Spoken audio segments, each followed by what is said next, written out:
అదరగొట్టే కారం రంగు రుచి ఆచి కారం పొడి. రెబల్ స్టార్ ప్రభాస్ హీరోగా మారుతి డైరెక్షన్ లో తెరకెక్కుతున్న రాజాసాబ్ సినిమాను పీపుల్ మీడియా ఫ్యాక్టరీ పతాకంపై టీజీ విశ్వప్రసాద్ నిర్మిస్తున్నారు. ఈ సినిమాలో నిధి అగర్వాల్, మాళవిక మోహనన్, రిద్ది కుమార్లు కథానాయికలుగా కాగా బాలీవుడ్ స్టార్ సంజయ్ దత్ కీలక పాత్ర పోషించారు. 2026 సంక్రాంతి సందర్భంగా జనవరి 9న రాజాసాబ్ ప్రేక్షకుల ముందుకు రానుంది. సినిమా రిలీజ్ కు సమయం దగ్గర పడుతుండటంతో చిత్ర యూనిట్ ప్రమోషన్స్ మొదలుపెట్టింది.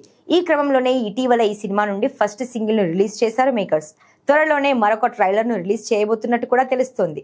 ఇదిలా ఉండగా రాజాసాబ్ రన్ టైం లాక్ అయినట్టు తెలుస్తోంది. అందిన సమాచారం మేరకు దాదాపు 3 గంటల 15 నిమిషాల రన్ టైమ్ తో ఫైనల్ కాపీ రెడీ అయినట్టు సమాచారం.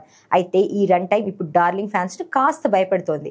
3 గంటలకు పైగా రన్ టైం, దానికి తోడు మధ్యలో 20 నిమిషాలు బ్రేక్ అంటే అటు ఇటుగా 3.5 గంట సినిమా అవుతుంది. మరి అంతటి భారీ రన్ టైం అంటే కాస్త రిస్క్ అని చెప్పాలి. అదే ఇప్పుడు ప్రభాస్ ఫ్యాన్స్ ను కలవర పెడుతోంది. అయితే సెన్సార్ తర్వాత రన్ టైం కాస్త తగ్గే ఛాన్స్ లేకపోలేదు. ఎలా చూసుకున్నా 3 గంటల పైనే ఉండే అవకాశం ఉంది. షూటింగ్ చివరి దశలో ఉన్న రాజాసాబ్ జనవరి 9న జననాయగన్ సినిమాతో పోటీగా రిలీజ్ అవనుంది.